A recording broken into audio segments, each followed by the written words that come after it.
Hola, mucho gusto. Mi nombre es Andrés Calderón y hoy vamos a estar hablando de la economía circular. Para iniciar, me gustaría que vieran estas dos fotografías que se muestran en la pantalla. Quisiera preguntarles, ¿ustedes consideran que estas fotografías son del mismo sitio? Muy bien, se ven bastante similares. Ahora, ¿qué tanto tiempo creen que hay entre una fotografía y otra? Estas dos fotografías fueron tomadas en Groenlandia. Sin embargo, en la fotografía del lado izquierdo vemos un paisaje bastante típico de cómo nosotros nos imaginamos esta región, llena de nieve, con mucho frío. Sin embargo, en la fotografía de la derecha pareciera que es algo totalmente diferente. La fotografía de la derecha fue tomada en el año 2019, en junio, por Stephen Olsen.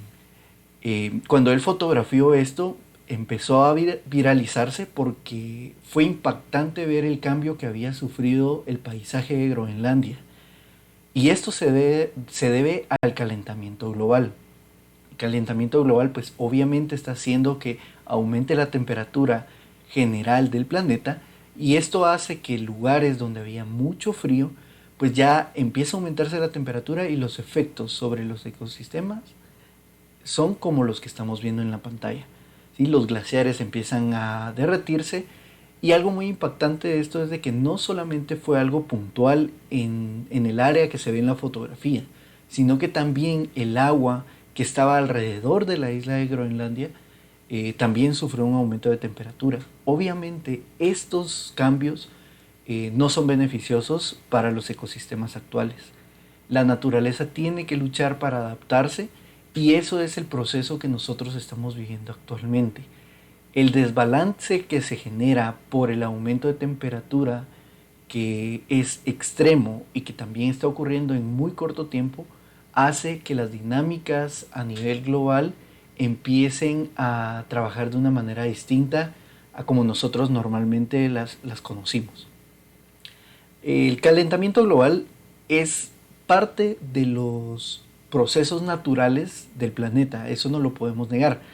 Eh, a lo largo de la historia del planeta tenemos periodos de calentamiento, también hemos tenido periodos en donde la Tierra se enfría.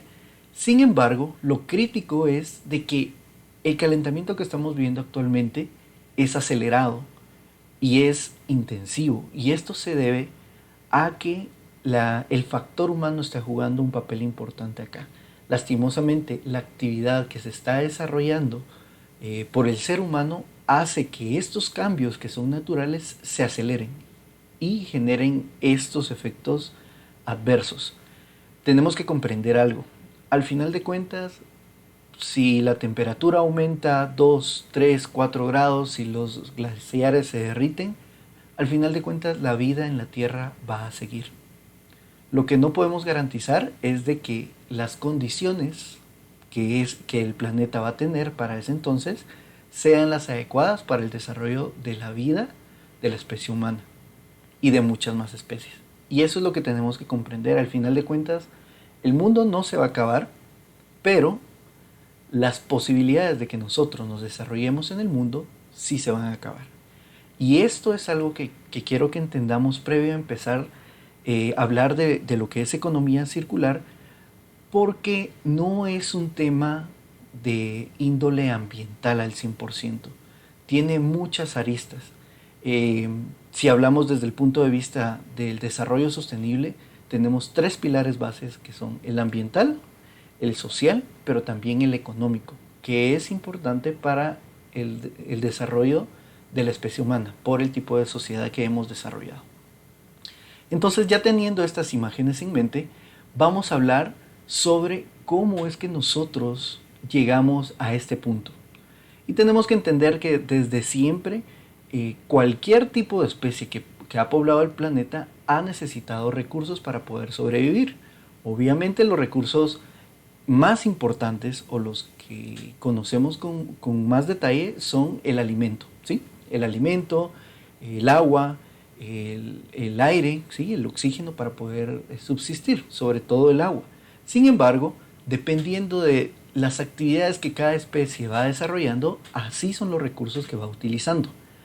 La especie humana se ha caracterizado porque el desarrollo es totalmente diferente a cualquier otra especie que ha poblado el planeta, y obviamente la cantidad de recursos que nosotros utilizamos no solamente es más variada, sino que es mucho mayor en cantidad a lo que consume o utiliza cualquier otra especie. Y entonces hay instituciones que se han dedicado a hacer estudios sobre lo que es la dinámica humana, el comportamiento, el uso de recursos. Y entonces llega esta iniciativa que trata de medir el día del rebasamiento de la Tierra. Y entonces se empieza a analizar qué es este día del rebasamiento. Ahora, el día del rebasamiento es el día en el cual nosotros como especie utilizamos el 100% de los recursos que la Tierra puede regenerar en un año. ¿Sí? Por ejemplo, asumamos un número, 100 árboles. Eso es lo que la Tierra puede regenerar en un año. Si la especie humana utiliza 50 árboles para sus actividades, pues tenemos otros 50 en este inventario anual que todavía están en reserva. Entonces estamos bien, porque si la Tierra puede regenerar 100 árboles y utilizamos 50, no pasa nada. Pero ¿qué pasa cuando nosotros llegamos a utilizar 100 árboles? Aquí la Tierra entra en el punto de equilibrio, porque todo lo que nosotros utilizamos, ella lo va a poder regenerar en un año. Pero estamos empatados, ¿verdad? Lo que consumimos es lo que se regenera. Pero ¿qué pasa cuando rebasamos este límite y nosotros ya necesitamos 101 árboles? Ya empezamos a tener un déficit, porque al utilizar 101 árboles y la Tierra solo regenerar uno, va a haber un árbol que no se va a poder reponer. Y entonces ahí es donde empieza a darse el déficit de recursos. Y esto ha pasado con todos los recursos que nosotros tenemos en el planeta Tierra. Por eso es que se mide a nivel global. ¿Y qué es lo que pasa? Si nos damos cuenta de las fechas, en los años 70 el día del rebasamiento era el 29 de diciembre. Quiere decir que aquí, antes de que finalizara el año, 2 días antes de que finalizara el año, nosotros ya habíamos agotado nuestro inventario de recursos. Ya entramos en déficit. Para los años 80, esto se redujo del 29 de diciembre al 3 de noviembre. Para los años 90 pasó a reducirse de noviembre a octubre, y así se ha venido reduciendo año con año.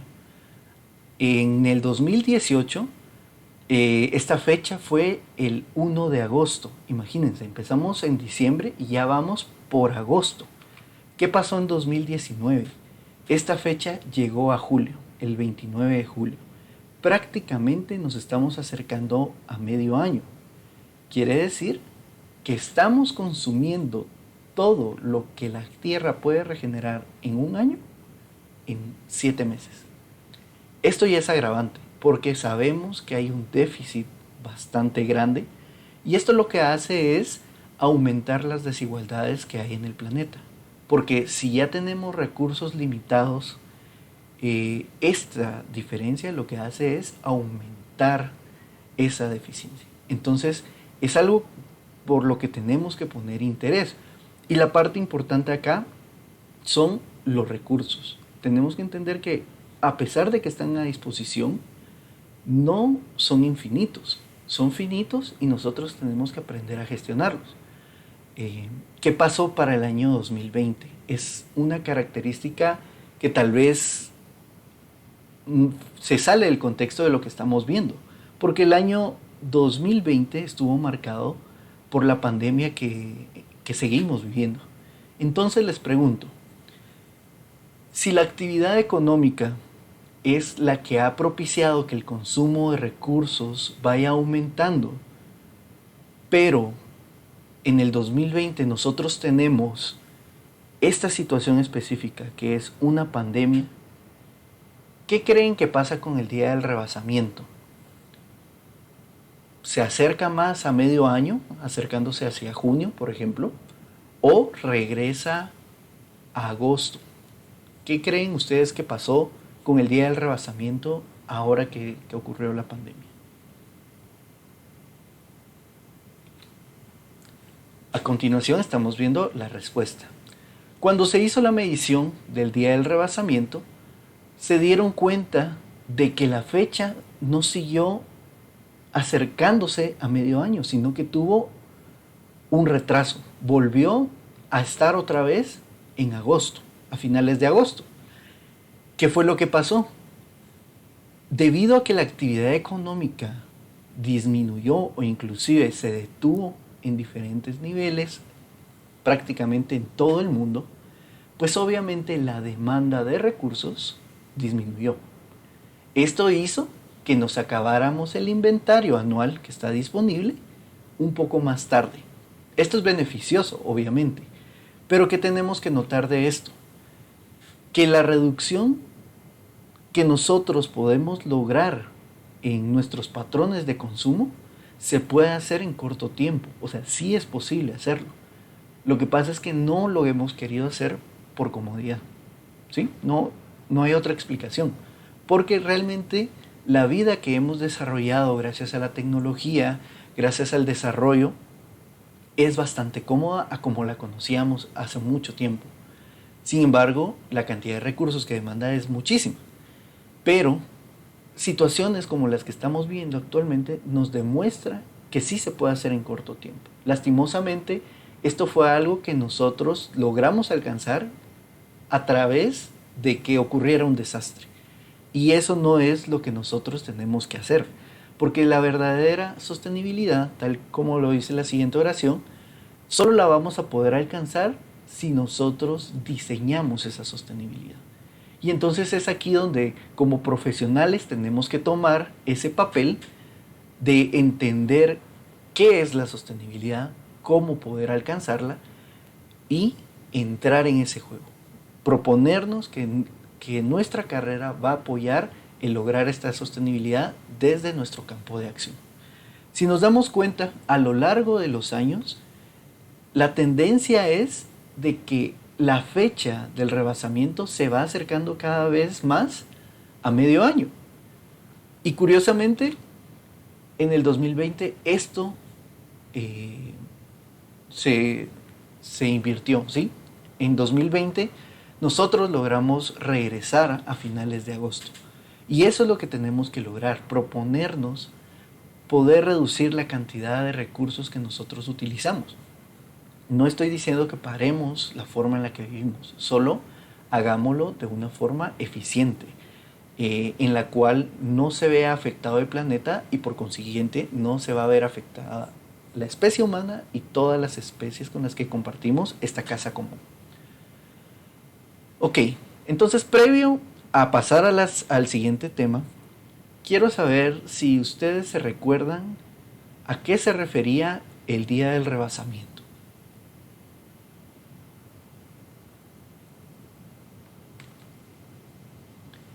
Perfecto. La respuesta correcta pues es, obviamente, el día en el cual, como humanidad, nosotros consumimos el inventario de recursos que la Tierra puede regenerar en un año. Y entonces ahora vamos a hacernos la pregunta de quién fue la culpa o quién es el que dicta la dinámica de las relaciones comerciales y económicas en el planeta. ¿Son los patrones de consumo? O sea, la forma en la que nosotros adquirimos bienes y servicios, hacemos uso de ellos y los consumimos, o los patrones de producción, que básicamente es la forma en la que las organizaciones brindan los servicios o construyen o producen los bienes que nosotros adquirimos. La dinámica muchas veces podría decir que es del patrón del consumo hacia el patrón de producción. O sea, el consumidor dice, quiero esto, necesito esto, y entonces la organización dice, te ofrezco esto. Puede ser esto. Pero en algunas ocasiones es al revés. Las empresas dicen, tengo esto, y nos lo ofrecen de una forma atractiva y entonces los consumidores decimos, lo necesito. quiero tenerlo. Pero les pregunto ahora, ¿qué creen ustedes que fue primero? ¿Quién es el que tiene mayor influencia? ¿El patrón de producción o el patrón de consumo? Gracias por sus respuestas. Realmente no es fácil definirlo, tal vez hasta no hay una respuesta correcta, y es un poco el dilema como la pregunta de quién fue primero, el huevo o la gallina, ¿sí? Sobre esta discusión pues ya se tiene una respuesta un poco más concreta porque sabemos que la gallina, al ser una especie, tuvo que evolucionar de algún punto. Entonces, antes de que existiera la gallina, siempre fue un huevo. Pero lo podemos determinar con un análisis profundo. En los patrones de consumo y patrones de producción, cualquiera de los dos puede ser el primero. Pero nos va a ayudar mucho en nuestro análisis entender en cada caso quién es el primero. Porque si es un patrón de consumo el que está cambiando el patrón de producción, tenemos el poder del lado del consumidor. Entonces aquí la idea es que el consumidor sea consciente de las compras y los consumos que hace. ¿Sí? Por ejemplo, ahorita ya tenemos mucha más conciencia y entonces los consumidores tienden a elegir productos amigables con el ambiente de una manera más constante. Ya los buscan, ya los demandan. Antes no era tan popular, ahora sí. Entonces tenemos esa ventaja de que ahora, al ser demandado, pues obviamente los patrones de producción van a cambiar. Pero también tenemos el caso de organizaciones que tienen una visión empresarial con una estrategia de sostenibilidad y obviamente esto nos va a ayudar a que los productos o los servicios que ofrecen ya traen características que pueden modificar los patrones de consumo. Y esto pues obviamente es bastante beneficioso para todos. Y parte de lo que quiero que entendamos con esto es de que la dinámica actual de la economía nos ha llevado al punto de establecer una economía lineal, ¿sí? En donde nosotros tomamos los recursos, hacemos los bienes, pero después los descartamos, ¿sí? ¿Cómo creen ustedes que se le podría llamar a esta economía utilizando alguno de los siguientes términos? Según lo que vimos, en donde nosotros tomamos los recursos, fabricamos nuestros bienes y luego de su vida útil los descartamos. ¿Cuál de estos dos términos creen que aplica a la economía lineal? Es correcto. El término es de la cuna a la tumba. ¿Por qué? Nuestros bienes se vuelven obsoletos y entonces aquí nosotros ya los tenemos que descartar. Y la obsolescencia puede ser porque este producto se arruinó, puede ser porque se dañó, cumplió su vida útil, se venció, etc. Y vamos a poner el ejemplo de los teléfonos celulares en este punto, porque la dinámica de los teléfonos celulares es muy interesante. De forma personal, les puedo comentar que yo tuve muchos teléfonos celulares que lastimosamente a los 2 años, al año y medio, ya empezaban a fallar por batería, por sistema operativo, se ponía lento, tenía problemas de carga, diferentes problemas, ¿sí? Pero en algún punto me sorprendió de que los planes de telefonía coincidieran con el tiempo de vida de mi teléfono. Normalmente, cuando ya tenía que renovar plan, el teléfono empezaba a funcionar mal. Entonces me empezó a llamar la atención, empecé a averiguar un poco más y pues obviamente me topé con un término que me llamó mucho la atención y es la obsolescencia programada, en donde yo como organización básicamente le digo o diseño mi equipo y mi producto para que tenga una vida útil ya, desde que yo lo concibo. ¿Por qué razón? Esto genera que nosotros necesitemos de más bienes, ¿sí? Si arruina el celular, necesito otro, porque no lo puedo reparar tan fácilmente. Veamos el caso de las impresoras. Una impresora cuesta tal vez 250 quetzales, 400 quetzales, y si yo le mando a reparar me puede llegar a costar 1000 quetzales, 1500 quetzales.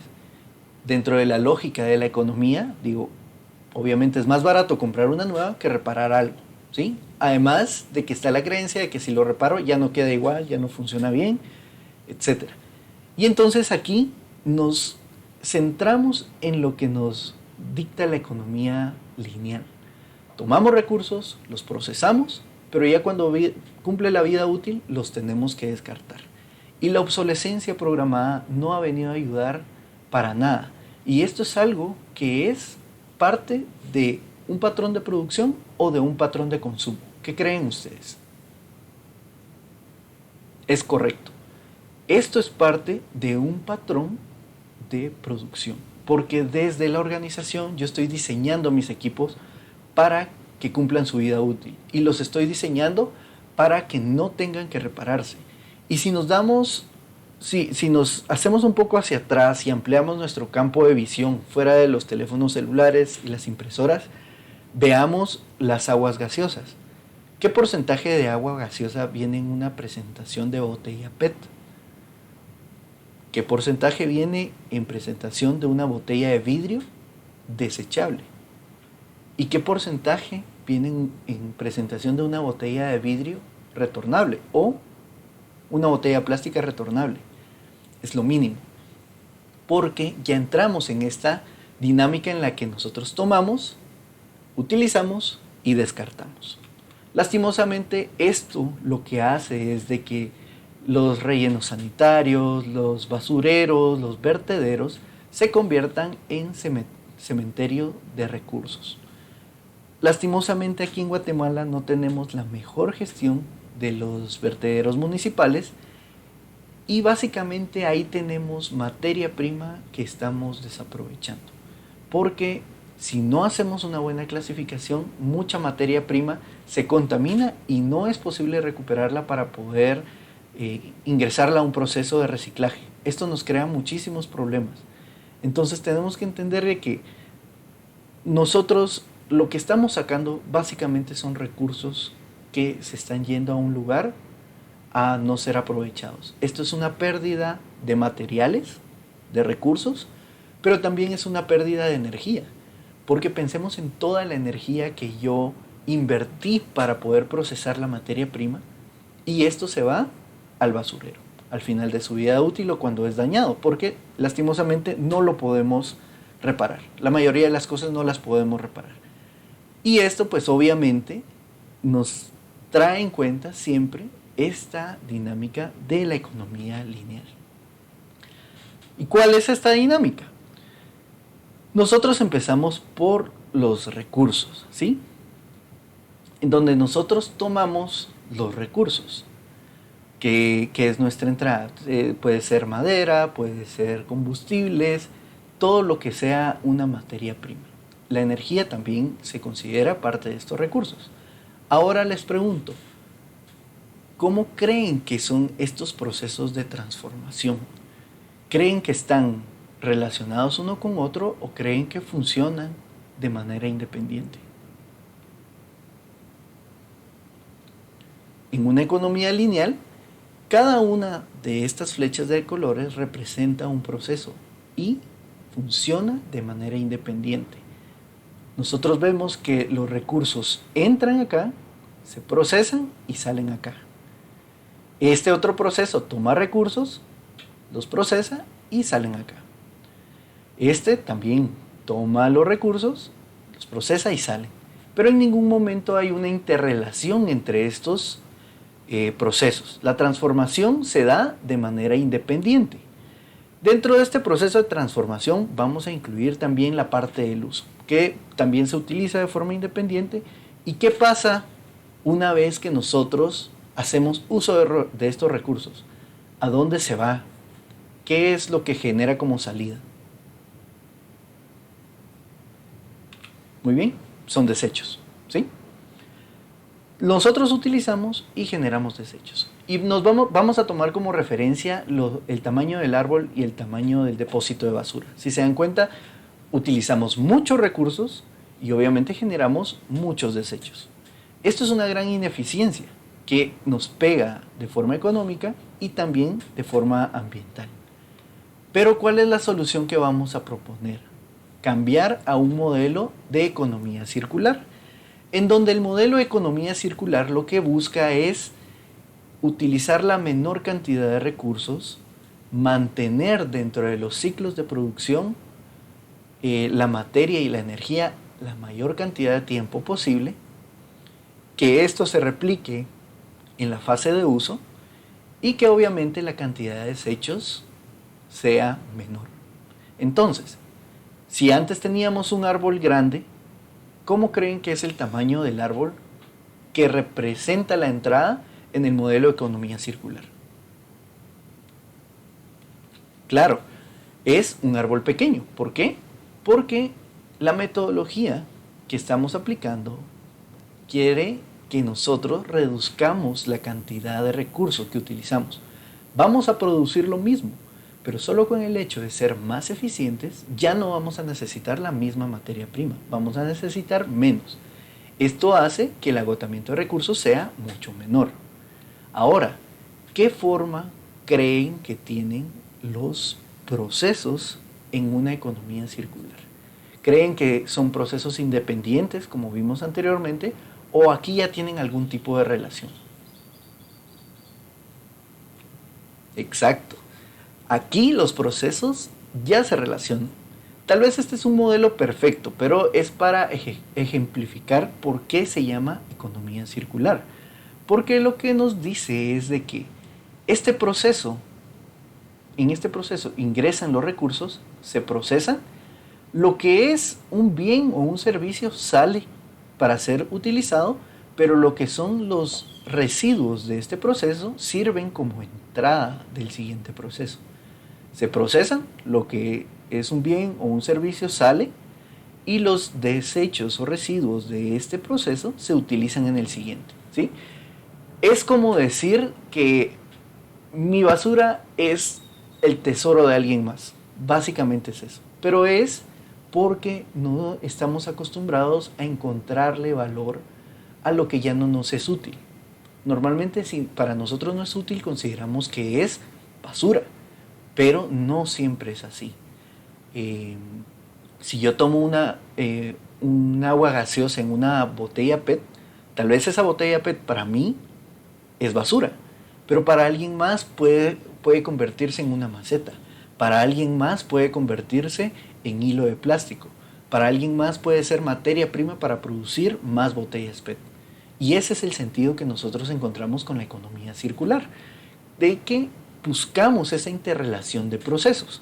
Ahora, obviamente, sí hay salidas, porque lastimosamente los procesos no son perfectos o eficientes al 100%. Entonces nosotros vamos a tener una salida. Pero ¿a dónde creen que va esta salida? Para los que respondieron que va a otra cadena de procesos, es lo ideal. No siempre funciona así, pero lo ideal es de que, ya que establecimos un modelo de economía circular con algunas industrias, los desechos o residuos de esta industria nosotros los podamos recuperar. Por eso es que la flecha la vemos que inicia como algo oscuro, como una percepción de que es un desecho, pero se vuelve un recurso, porque se transforma en algo verde en este caso, que puede ingresar a otro ciclo de procesos que igual lo van a utilizar.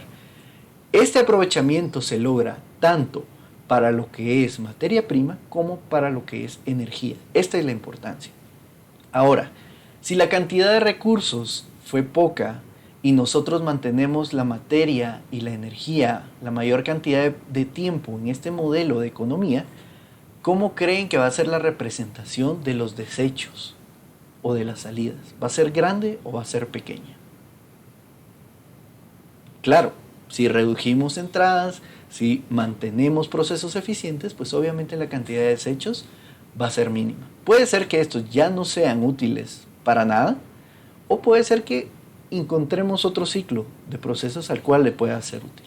Entonces, esto es lo que nosotros tenemos que cambiar en nuestros sistemas económicos. Hacia esto es hacia lo que nosotros debemos enfocar la forma en la que la dinámica humana se está desarrollando para poder lograr grandes beneficios.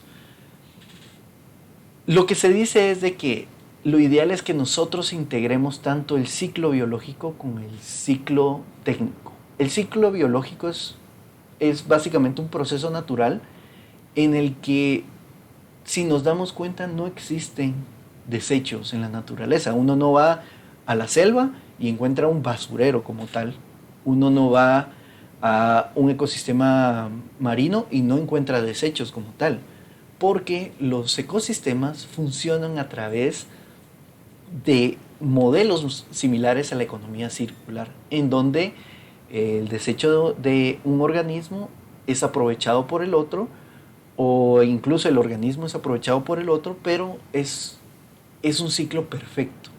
Entonces, esto es lo que nosotros tenemos que tomar como lección de los ciclos biológicos y replicarlos y aplicarlos a nuestro ciclo técnico.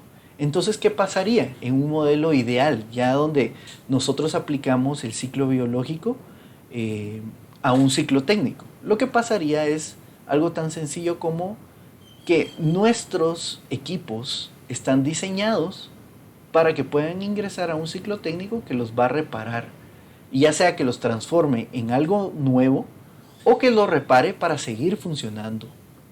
Esto ya nos dice de que si desde el diseño nosotros producimos para que no sea obsoleto, para que no se dañe en corto tiempo o para que cuando se dañe no se tenga que ir a la basura, hacemos que cada vez se requieran menos recursos para producir bienes o prestar servicios. Y también se necesitan, también se generan menos desechos, porque si mantenemos estos equipos funcionando la mayor cantidad de tiempo, pues obviamente vamos a necesitar menos recursos, vamos a necesitar menos energía. Además de esto, nosotros buscamos que nuestros equipos duren el mayor tiempo posible, entonces vamos a tener equipos que nos van a durar 25 años en vez de 5 años o 3 años. Eso hace que se utilicen menos recursos, se utilice menos energía, y lo que tendríamos que empezar a hacer es a crear un giro de negocio más interesante para las instituciones. Porque si las instituciones están centradas en sobrevivir a través de la venta de lavadoras, por ejemplo, pues obviamente su giro de negocio se va a enfocar en vender lavadoras. Pero si ellos están enfocados en vender un servicio de lavado, van a tener que garantizar que su equipo esté en óptimas condiciones. Porque entonces yo no les voy a cobrar por el equipo, sino que les voy a cobrar por lo que el equipo hace. Y entonces yo tengo que garantizar como empresa que este equipo esté en óptimas condiciones, porque el no tenerlo en óptimas condiciones puede arriesgar de que no pueda cobrar por ese servicio de lavado. Y entonces aquí, como las empresas se van a garantizar de que su equipo esté funcionando la mayor cantidad del tiempo para que las personas lo puedan usar la mayor cantidad del tiempo, pues obviamente van a construir equipos más robustos, que se puedan reparar con mayor facilidad, que entre el modelo 2020 y el 2021 exista cierta compatibilidad entre las piezas para que no tengamos que modificar todo el proceso de producción, ¿sí? Y entonces es un cambio total en cómo nosotros generamos la actividad comercial y económica en nuestro planeta. Pues básicamente, esta es una de las claves más fuertes de la economía circular. Poder integrar tanto el ciclo biológico como el ciclo técnico. Al lograr esto, pues obviamente vamos a tener sociedades sustentables que nos van a ayudar a tener un mejor desarrollo, no solo económico, sino que también ambiental, y por consiguiente también lo vamos a lograr a nivel social. Ahora vamos a ver brevemente algunos ejemplos de economía circular ya aplicado, ejemplos reales. El ejemplo que es, por así decirlo, la representación de la economía circular, lo que también se le conoce como simbiosis industrial, es Este es una ciudad portuaria que está ubicada en Dinamarca, es Kalundborg, y aquí lo que hace es de que se diseñó de tal forma en que las diferentes organizaciones que están instaladas acá puedan hacer uso de lo que otra organización ya no va a utilizar. Si nos damos cuenta, aquí hay diferentes flujos entre organizaciones y aquí nos dice que tenemos flujo de energía, tenemos flujo de agua y tenemos flujo de materiales. Y aquí nos dice qué tipo de materiales, qué tipo de agua y qué tipo de energía. Y esta dinámica se está replicando. Y esto no es solo algo que nació de las instituciones, sino que es una unión de fuerza entre las organizaciones, o sea, dentro de las empresas, con la sociedad y obviamente con el gobierno local. Porque entonces ya el diseño es un diseño integral, no es un diseño de dos empresas, sino que es un diseño de comunidad, de sociedad. Lo más importante de esto es de que no son empresas familiares, o tal vez sí, empezaron como empresas familiares, pero no son empresas pequeñas, a eso me refiero. Son empresas que cotizan en bolsa, son empresas que proveen a diferentes países en el mundo, son empresas grandes que logran hacer que esto funcione. Y esto es lo que nosotros tenemos que aprender a hacer en nuestra economía. Otro ejemplo, un poco más cercano, es el ejemplo de Florex. Florex es una empresa de Costa Rica que su giro de negocio es vender vender insumos para limpieza, que es lo que nosotros estamos viendo en la pantalla. Sin embargo, esto que nosotros vemos en la pantalla son insumos biodegradables. Y entonces, desde la concepción, ellos ya tenían de que querían ofrecer un producto que sea amigable con el ambiente. Y obviamente dijeron, si vamos a ofrecer algo que es amigable con el ambiente, pues obviamente nuestra institución debería hacer lo mismo. Y entonces el diseño empresarial de Florex se basa en eficiencia energética, en eficiencia de recursos y procesos, y ellos aplican directamente lo que es la economía circular. Lo aplican en sus instalaciones, en sus procesos, pero también lo aplican en sus productos para que las personas o instituciones que los compren puedan integrarlos a un ciclo de economía circular. Otro ejemplo que vamos a ver es el de la palma aceitera, que este es un ejemplo algo controversial porque tenemos posturas muy divididas, personas que están muy a favor, personas que están muy en contra del monocultivo. Vamos a dejar esta parte agrícola de un lado y nos vamos a centrar únicamente en la parte industrial, porque vamos a resaltar la parte industrial, que es algo beneficioso que tenemos acá. Antes de empezar, quiero que piensen en qué marca de fritura comen, en qué tipo de ingredientes piden en su comida, en una crepa, en un desayuno, en un postre. Piensen en diferentes productos. ¿Qué tipo de insumos utilizan para cocinar? ¿Qué tipo de insumos utilizan para limpieza, para el baño, para la cocina? Piensen un momento. Y ahora vean esto. Normalmente tenemos una visión bastante limitada de en qué parte utilizamos el aceite de palma. Y esto es algo que de cierta forma impacta porque muchas de las personas que están en contra del cultivo de palma aceitera consumen muchas de estas marcas. Los que estamos a favor o los que están a favor pues también consumen de estas marcas. Y la cuestión aquí es de que al final de cuentas, si yo quisiera estar en contra totalmente, debería anular el consumo de todo esto. Muchas veces se puede, en otras ocasiones pues es un poco más difícil. Pero en vez de estar en contra, yo les digo que lo ideal es, ok, si es un recurso que necesitamos, empecemos a demandar que se haga de una forma correcta. Esto es lo mejor que nosotros podemos hacer. Entrar en conflicto para un recurso que se utiliza en muchos de los productos que yo utilizo no es la solución.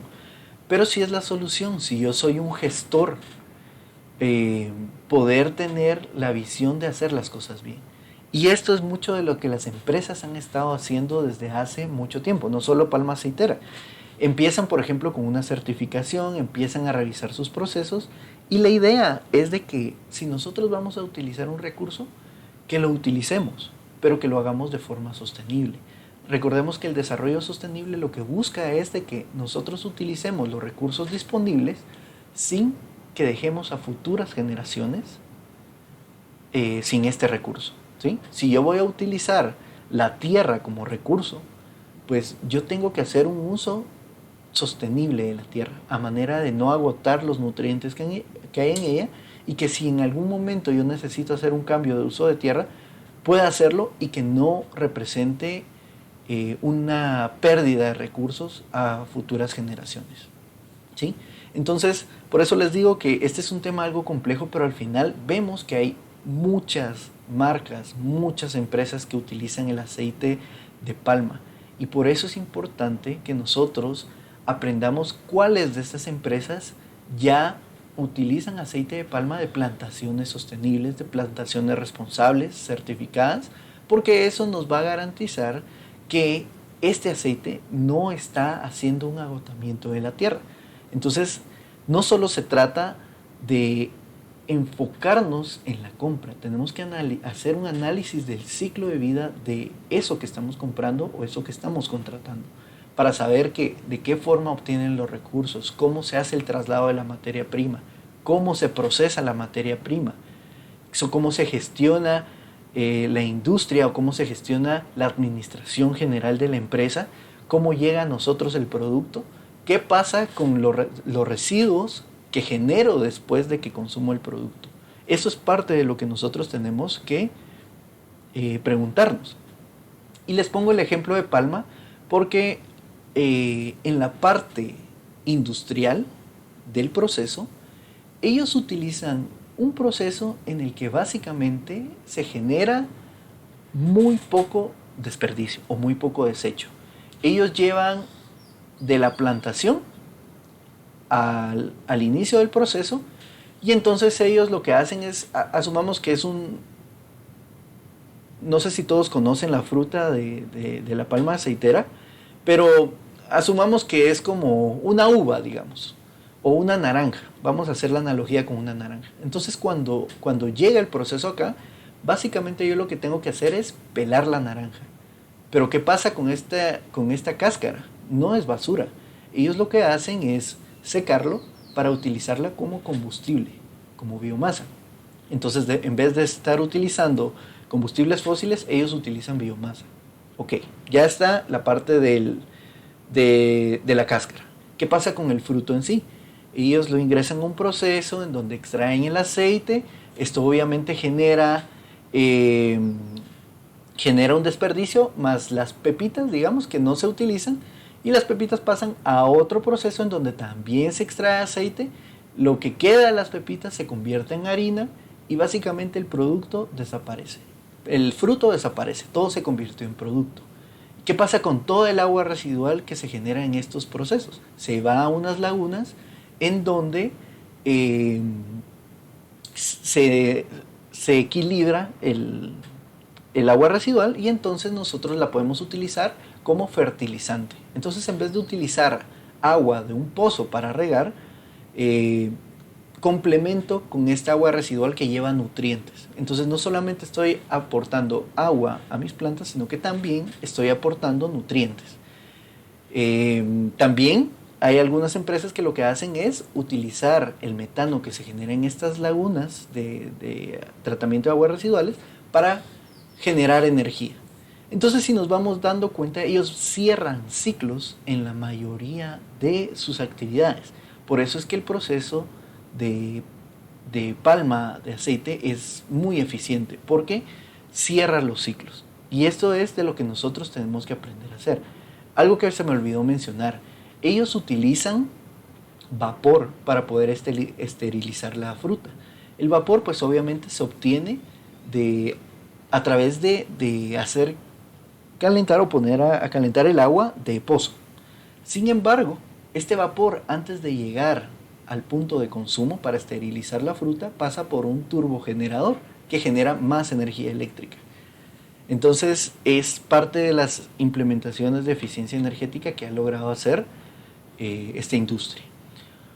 Otro ejemplo, el basurero municipal, el que está en la ciudad de Guatemala, en la zona 3. Esta era una imagen bastante típica del basurero, en donde veíamos los camiones que llegaban, descargaban toda la basura que nosotros generamos y veíamos muchas personas tratando de recuperar lo posible, lo que nosotros no pudimos clasificar en nuestras casas.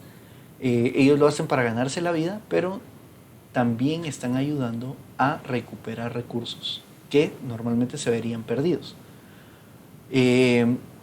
Gracias a que nacieron estas iniciativas, pues ya vemos que muchas de las personas que se dedican a recolectar basura hacen la clasificación antes de que la basura entre al camión. Por eso es que vemos muchas veces atrás de estos camiones bolsas con papel, bolsas con cartón, con botellas plásticas, etc. Y entonces eso ha hecho que de cierta forma lo que llegue al basurero es en su mayoría materia orgánica. Gracias a esto, pues se instaló la planta que están viendo ustedes ahí, que lo que hace es aprovechar el metano que se genera por la basura orgánica para generar energía eléctrica. Si no estoy mal, son 5 megawatts los que genera esta planta de energía y que ayuda a reducir el costo de la energía a nivel nacional, porque forma parte de la generación por biogás de nuestra matriz energética.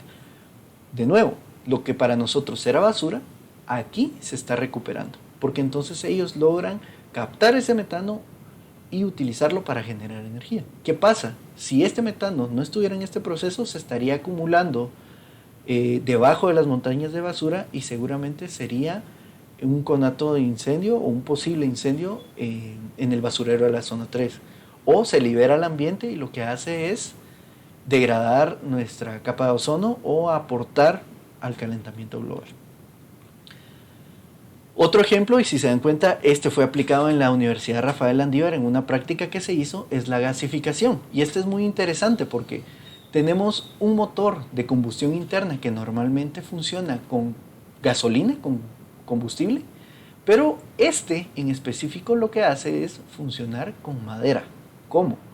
La madera la metemos en este dispositivo y aquí generamos una combustión incompleta. La combustión incompleta hace que se genere este gas, que es un gas combustible. Entonces, este gas yo lo dirijo desde este punto, pasa por este filtro de acerrín e ingresa al motor de combustión interna. Le doy un chispazo y es combustible. Entonces, este motor funciona por la gasificación, así se llama el proceso, de la madera. Si se dan cuenta, aquí viene el tubo de escape. Y el tubo de escape, como es un fluido que tiene mucha temperatura, está caliente, lo que se hace es que se hace pasar por estos trocitos de madera para aprovechar a secar la madera, porque esta madera es la que se va a ingresar acá. Entonces, de nuevo, este es solamente un ejemplo, no tiene una aplicación práctica, pero es un ejemplo de cómo podemos cerrar procesos. Anteriormente en Alemania teníamos vehículos que funcionaban cuando tuvieron un problema con el abastecimiento de combustibles fósiles, desarrollaron motores que funcionaban con gasificación de madera. O sea, sí hay aplicaciones prácticas y lo que nosotros tenemos que idear es algo un poco más allá. Por ejemplo, si yo tengo un tractor en un área remota, el llevar combustible para este camión puede ser bastante complicado. Entonces, si es un área forestal, yo puedo designar un área específica para poder tener la madera que me va a abastecer durante un año para hacer gasificación. Entonces, cada año este lote se va a renovar y entonces yo no voy a quedarme sin madera para poder hacer funcionar mi tractor, por ejemplo. Y obviamente el resto del terreno ya lo utilizo para el uso agrícola que yo quiero. Otro ejemplo es un ecohotel que está ubicado en Quetzaltenango, cerca de Sunil, que es Ecohotel Las Cumbres. Sunil es un área con mucha actividad geotérmica y entonces ellos lo que hacen es, hacen uso de esa energía que está debajo del suelo para poder hacer calentamiento de agua que utilizan para sus saunas, para sus jacuzzis, ¿sí? Entonces ellos no invierten energía para calentar agua, sino que se valen de la energía que les provee la tierra para poder hacerlo. Otro ejemplo, y este es bastante importante porque las implementaciones que han hecho se han presentado a nivel internacional como modelo de, de cómo aplicar eficiencia energética y procesos amigables al reciclaje de plomo. Como ustedes saben, pues Acumuladores Siberia lo que vende son acumuladores para vehículo, baterías para carro, que son baterías ácido plomo. Tienen ácido sulfúrico y tienen placas de plomo para poder generar la energía y almacenarla también. Entonces, ¿qué es lo que hace Acumuladores Siberia? Ellos descargan las baterías, las parten a la mitad, luego de que se parten a la mitad, el plástico se va a una trituradora y este se manda a reciclar para hacer nuevas cajas de baterías, pero también tenemos lo que es el plomo, ¿sí? El plomo pues pasa también con el ácido sulfúrico y se separa, ¿sí? El ácido sulfúrico se separa, se adecua, se limpia, se procesa para que esté en una concentración adecuada y esto también se vende. El plástico pues ya vimos que se vende. Ahora, ¿qué pasa con el plomo? El plomo lo ingresan a hornos, hacen nuevos lingotes de plomo que se van también a otro país para procesar ese plomo y convertirlo nuevamente en baterías para vehículos, ¿sí? Y este es un ejemplo bastante interesante porque anteriormente Acumuladores Siberia tuvo una demanda por temas ambientales. En vez de que esta demanda fuera a su fin, lo que decidieron fue hacer un cambio radical en cómo funciona su organización. Y entonces ellos ya no hacen que nada de lo que ellos sacan de sus procesos sea contaminante. Ellos reciclan todo el ácido sulfúrico, reciclan todo el plástico que viene de las baterías, reciclan todo el plomo. ¿Y qué pasa con los gases de combustión? Tienen un proceso eficiente de filtrado de estos gases de combustión para que tampoco las emisiones dañen el ambiente. Otro ejemplo bastante importante es Guate Verde. Guate Verde ayudó a Grupo Vigor a hacer una gestión eficiente de sus procesos. Grupo Vigor tiene estas instalaciones en donde hay cerdos.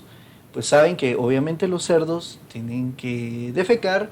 La limpieza que se hace de estas galeras se dirige hacia lo que es una laguna, ¿sí? Que este es un biodigestor básicamente. Aquí está la laguna y está tapado por una geomembrana y entonces se ve inflado porque es todo el gas que está contenido ahí. Luego de que tenemos este gas, se envía a otra planta que tiene la organización, que es una planta que procesa hule. Entonces ellos utilizan el biogás en su proceso. Y aquí empiezan a cerrar, porque lo que era desperdicio de cerdos lo adecúan para generar este biogás que utilizan en sus procesos. Pero hay algo más. Recordemos que el agua residual que llega a este biodigestor se convierte en una parte en gas, que es este biogás que estamos viendo, pero también se generan aguas residuales. Las aguas residuales son utilizadas para regar un sembradío que tienen ahí en donde tienen caña de azúcar. Y el estudio que hicieron del desarrollo de la caña fue de que el área que estaba regada con agua del biodigestor, que obviamente ya tiene nutrientes, tuvo un mejor desarrollo que la caña que estaba alrededor, que era regada de forma tradicional. Pues es una forma más en la que se puede aplicar la economía circular. Ok, pues les agradezco mucho la atención. Como una dinámica final, me gustaría que ustedes piensen desde el campo de aplicación de la carrera que están estudiando, cómo se podría lograr economía circular a través de su carrera. Piensen esto, discútanlo con sus compañeros, discútanlo con su catedrático para que podamos tener generación de ideas y podamos ir aplicando y desarrollando más la economía circular en Guatemala. Les agradezco mucho su atención. Si tienen alguna duda o quieren mayor información sobre la economía circular, con mucho gusto se les puedo hacer llegar. Que pasen feliz día.